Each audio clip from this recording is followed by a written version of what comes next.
muted. And y'all can take it away. Hello, good morning, everyone. Katrina Pierson, Senior Advisor to the President's Reelection Campaign. And first, I'd just like to say thank you all for joining us this call on such short notice. We appreciate your time, and we will do our best not to take up too much time for you today. This call, obviously, is about the video from Joe Biden's comments on the Breakfast Club, and clearly it has sparked some notable discussion in the media, in social media, and with a lot of African Americans out there on both sides of the aisle. And so we felt that it was really important, me particularly, to be on the record with thoughts on this particular comment that Joe Biden made, particularly with the trending "You ain't black." This is the type of rhetoric we hear a lot from white liberals, and I always use the term white liberals because only white liberals can seem to get away with making such statements like this. Extremely racist, and I'm sure that you have seen my particular remarks from the campaign today about white liberal elitists who are constantly telling black people what they have to think and how they have to feel when it comes to either a particular policy or candidate based upon political affiliation. And so I'm just wholeheartedly, fundamentally rejecting that again today. For all of you on the record, we hear a lot on the left, particularly in the media, about white privilege. And I think that this video is a perfect example of an 80-year-old white man telling a young black man how to be black is the definition of white privilege, and particularly with Joe Biden's constant dehumanizing rhetoric over the years towards black Americans. You can pick your favorite clip, but including this most recent statement on to show Democrats how black Americans are really nothing more than tools to be used for the party. Because the most telling part about this video is when he says, when he's asked to come back for more questions, because he says they have more questions for him. And it's really disconcerting to apparently the media who's been asking these questions. But when Joe Biden is asked to come back to be asked more questions, he basically says, "How dare you?" As if black America has the audacity to ask more questions about a candidate who is running for president of the United States. This reminds me back when Joe Biden says they're going to throw y'all back in chains, and this kind of just went through the media like it was no big deal. This is the exact same thing. He's talking to people and dismissing an entire voter group based upon their skin color as if he doesn't have to come back and answer any more questions. But I'll be curious to see how many of the press covered that particular statement when he seems to be offended that black America has more questions. Even Black Hands Up weighed in on this statement today from both sides of the aisle. Many of them are out there, Democrats and Republicans, who agree that this was racially demeaning. And I'll be curious to see how many in the media try to explain what Joe Biden meant by "you ain't black." So I'm just going to leave it there and give Senator Scott some time to talk about the way he felt when he heard this, and how a lot in the press really tried to cover this up until it went viral. It's very disturbing, and I think that this is definitely something that should be on every network today, at the very least for discussion, because he truly believes that a 77-year-old white man should be able to dictate whether or not you're black based upon whether you support him or not, despite the 4 decades of failed policies of black America. And we have a president now, Donald J. Trump, who has done more for the black community than any other president in my lifetime, and wants to do more and to continue to do more. And the media doesn't even talk about it. So with that, I'm going to turn it over to Senator Scott. Well, thank you all for joining the call. I was shocked and surprised when I heard the comments echoing throughout all of media this morning from Vice President Biden. I thought to myself, as an African American, been black for 54 years. I was struck by the condescension and the arrogance in his comment. I could not believe my ears that he would stoop so low to tell folks what they should do, how they should think, and what it means to be black. That is as arrogant and offensive and demeaning as I can imagine at this time that we're living. And frankly, I would love to have a policy contrast with Joe Biden and President Trump on things that we've been able to accomplish. I'm in the charge of opportunity zones, and President Trump was my biggest supporter the first day out of the block. I thank him for that, but that's going to impact 8,700 different areas around this country. 56% of those areas not black, not white, but black and Hispanic. Opportunity zones bring in $75 billion into poorest communities. That will far outclip whatever President Biden would like to say he did. Period. The work that we did on sickle cell anemia, a blood disease that has a negative impact, specifically within the African American community. President Trump signed my legislation into law. Even the anti-lynching legislation he had supported, and that I was able to get through the Senate with the help of Cory Booker and Kamala Harris. Here is for 200 times this nation has tried to pass in either chamber the anti-lynching legislation. We got it done in the Senate.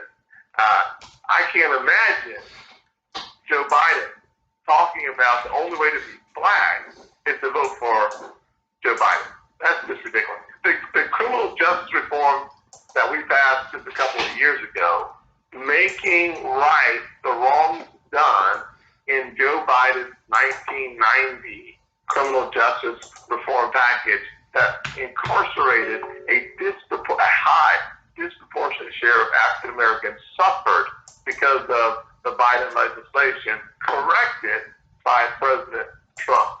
And it is a significant high watermark on fairness in the criminal justice reform system that is so important.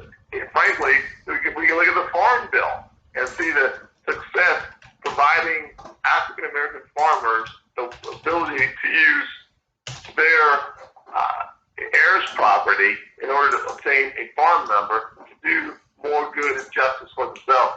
This is the absolute success that we are having, trying to lower the cost of housing in this country. The president signed an executive order. HBCUs, Republicans, myself, Mark Walker, started the HBCU presidents and chancellors fly-in 3 years ago. President Trump has supported the highest level of funding for historically black colleges and universities in the history of the country, and we made permanent this year funding for HBCUs, not done by Joe Biden, done by President Donald Trump. And I can continue to go on, but this is the type of negative race-baiting rhetoric that is the lowest denominator in this nation, and it's got to stop.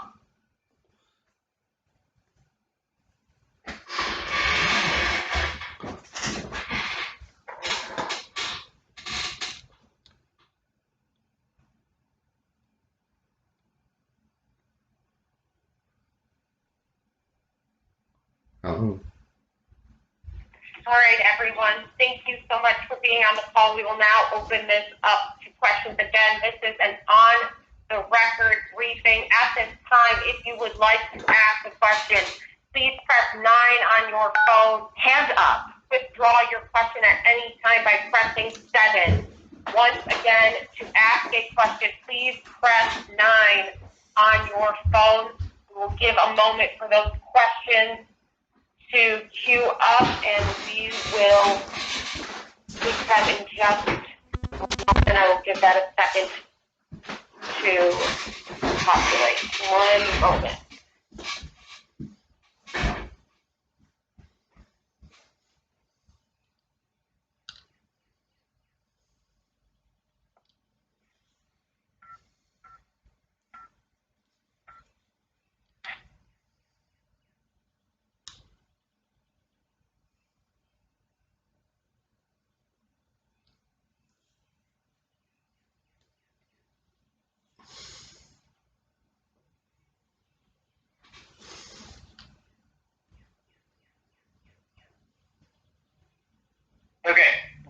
take our first question from Charlamagne Tha from UNF News. Kyle, you should be unmuted now. Hello, can everyone hear me? Yes. We hear you. Thank you for hosting this on the record call. Senator, what should Democrats do in response to these comments from the Vice President, and also for Katrina Pierson? What comes next in the response from the Trump campaign? Do you believe that networks or other outlets should have these discussions about what the former Vice President said? Thank you so much for hosting this briefing call. The first thing the Democrats should do is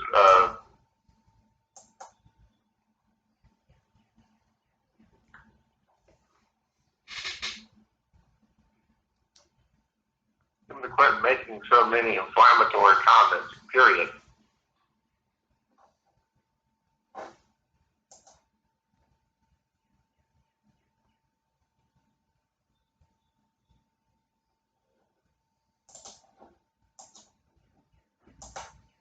Senator Scott, I think you cut off. Do you mind repeating that answer real quick? Sure. I said the first thing they do is disavow themselves disavow the comments, distance themselves from the comments, as well as tell the Vice President to stop making so many inflammatory comments. And race baiting in the 21st century is an ineffective tool to attract one of the most intelligent voting blocs in the nation.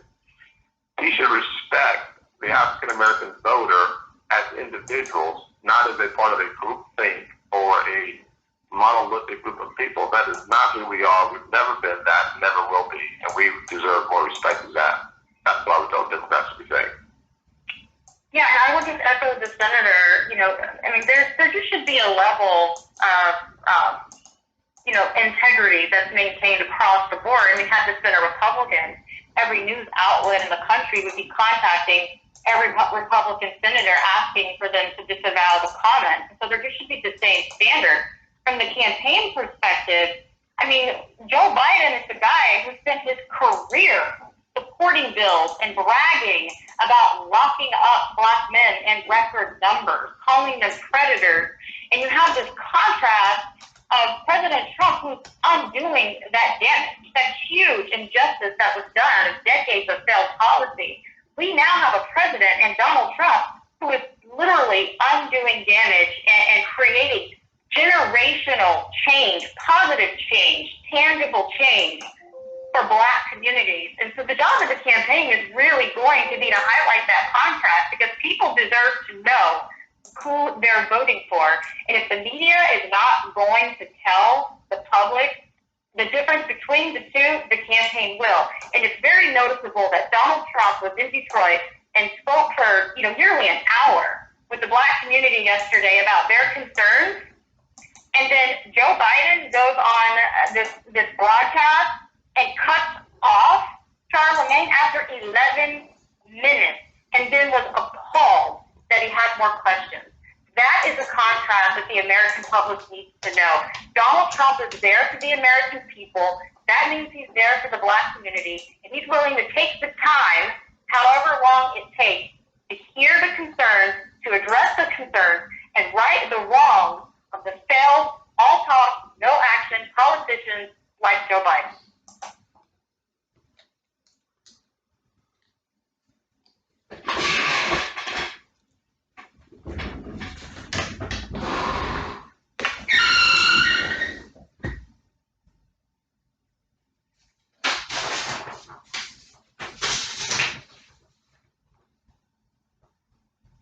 Okay, we will take our next question in just a moment. To remind folks, if you want to raise your hand to ask a question, please press 9 on your phone. You may withdraw your question at any time by pressing 7. Once again, to ask a question, please press 9 on your phone. You can't raise your hand. We're all virtual. Anyway, the next question will come from Mario Parker with Bloomberg.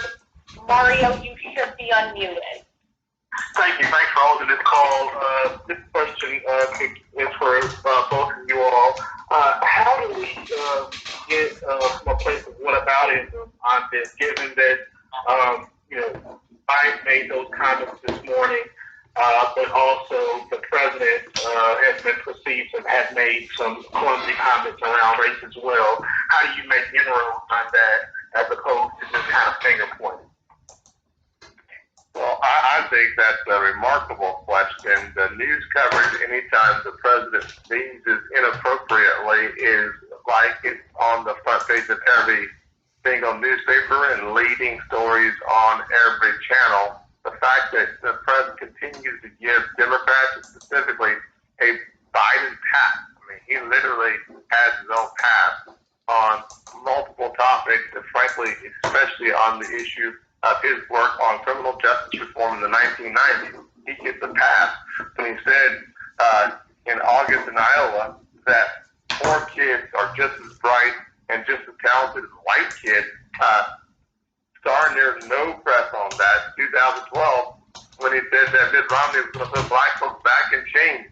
It's as if he has a pass. But what I would like to see is clear, accurate, consistent, fair coverage of the inflammatory things said by Democrats on a consistent basis. And the more passes the media gives the Democrats on race baiting, the more often they're going to do it. Well, and in that same vein, to answer your question, the president's comments, more times than not, are usually pulled out of context, and then the narrative is shaped around the press's intent of the context, not the actual content or his actual intent. So I think that really the media coverage isn't press coverage, it's generating negative coverage for President Trump's comments, regardless of his intent.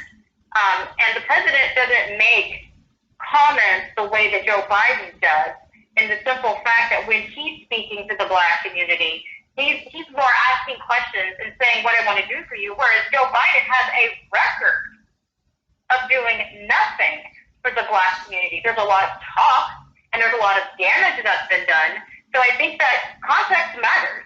And it's not the difference of, what President Trump says or what Joe Biden says. It's what have they done? Because that's truly what's on trial here. And it's the press's job to vet the actions of the individual, not take the words out of context and tell people what you think that they meant to say. President Trump has always been someone who's been supportive of the community, whether you go back to his support for Jesse Jackson and the Rainbow Coalition, whether you go back to him donating his time, his building, and his resources to bring black men into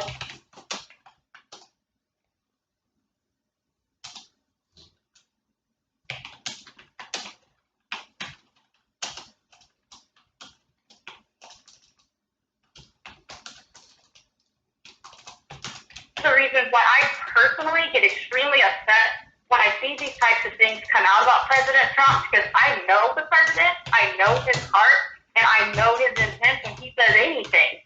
So whether he's pulled out of context and the press mangles it to fit their own ridiculous narrative that 9 times out of 10 proves to be false, it's a true injustice, not just to the president or his family. It's an injustice to the American people, because we have a president who has given us everything and who wants to do everything in his power to make the lives of American citizens better, particularly when it comes to our underserved communities who have been run into the ground by Democrats. He is giving people an option, and it is the press's job to vet the actions of the candidates. And so, as a single black woman who has raised a black son in this country, it is appalling to me how the press continues to try to keep Americans divided by their skin color, because we actually have people who want to do the right thing and who are afraid to stand up and speak out for the truth and support the candidates that they want, because members of the press, with the help of the Democrat Party, demonize them, assault their children, hurt their livelihoods. That has to end, and I can tell you that I personally, with or without the campaign, will continue this quest, because it is wrong what is happening. It is wrong that the media continues to cover for these types of comments like Joe Biden, because this actually hurts the black community. President Trump is helping the black community, and I really wish the press would focus on the actions of the candidates and not just the words that are coming out and being pulled out of context. Thanks, Katrina. Our next question will be from Monica Alba with NBC News. Monica, your line is unmuted. Hey guys, I just wanted to see if you could respond to the Biden campaign, which has come out in the last little bit, claiming that the comments this morning were in jest. I just wanted to see if we could get your reaction to how they are now defending those comments, please. Thank you. Won't even dignify that with a response. Yeah, I mean, it's the jest is the joke, right? Obviously, it wasn't in jest. He was serious. Now, if this were a one-off, then perhaps this isn't. Joe Biden has a record of saying dehumanizing things when it comes to Black Americans. So I, too, will not even respond further to that. All right, thank you. The next question will be from Rachel Scott with ABC. Rachel, your line is unmuted. Thanks so much for taking the time to do this call. Senator Scott, I think it's notable that you are the only Black Republican in the Senate. I'm curious what your message is to Black voters who do not see themselves representatives in the Republican Party. I would say I get it, frankly. I would like to see African Americans as an independent voting bloc, not aligned to the Republican Party or the Democrat Party, but having permanent issues, not necessarily permanent friends. When the friends line up, let's line up together. So I would love to have a policy discussion about what has happened in the last 3 years under President Trump and compare it to the success and the progress of, frankly, any other president. And as I articulated earlier, we're going to have a policy-centric conversation about the success of this presidency. It's a winning formula for attracting more African-American votes.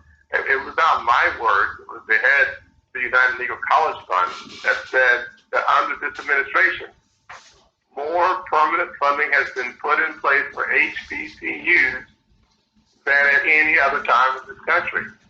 It's not what I'm saying. It's the manifestation of more fair treatment of folks in the criminal justice system because of the First Step Act that we've seen and making up for lost ground from the 1990s. It's the fact that we have $75 billion of private capital targeting areas of our country where the unemployment rate is significantly higher than it is today, and the poverty rate is over 30%. Those areas disproportionately have community members from the communities of color. Those areas are benefiting tremendously from my opportunities in legislation supported by the president. The ability to use your heirs property so that you can get a farm number and a farm loan hasn't happened until now. The work we're doing on sickle cell anemia, frankly, the work that we've done on access to credit, the Paycheck Protection Program, identifying and targeting smaller institutions to help more minorities stay in business during this COVID-19. The list is a long list. We're going to have a debate on which party and which presidential candidate or president we support. That's a debate that should be had on national TV, and I'm happy to represent my side. Well, also, the debate is not had. And the one thing I will add to what the Senator just said, the Senator is courageous, because any Black person that wants to run for office and represent Republican Party values, look at what happens to them. Not by the Democrats, but by the press. Look at what happens to them just for stepping into the ring, just for wanting to serve their community, just for wanting to serve their nation. They are demonized, they are dehumanized, they are made fun of, and their characters are assassinated before they even get off the ground. So you want to know why there aren't more Black Republicans out there running for office? The press should take a look in the mirror. Okay, we will take one more question, and that question will come from Paul Steinhauser with Fox News. Paul, your line is open. Hey, thanks. Real quick question. Katrina, has the president been on the Breakfast Club, and whether it,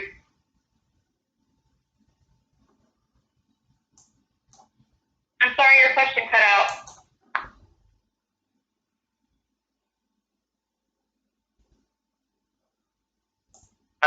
and regardless, are you now thinking about maybe having the president make an appearance with Charlamagne Tha God?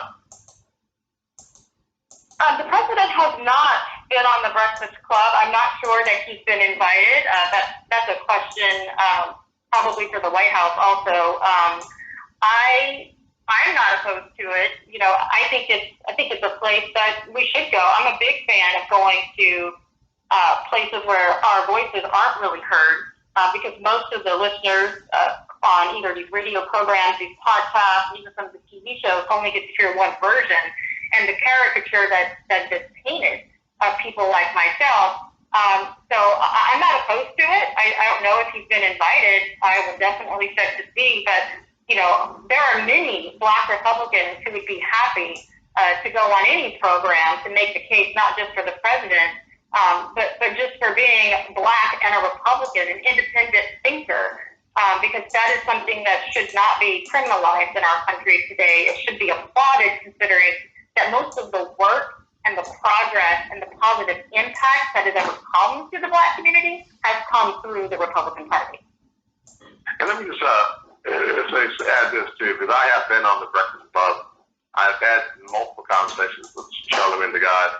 I've had a panel for Black History Month where we focused specifically on Black wealth creation, and Charlamagne Tha God was one of my panelists, along with Van Jones, the head of Heritage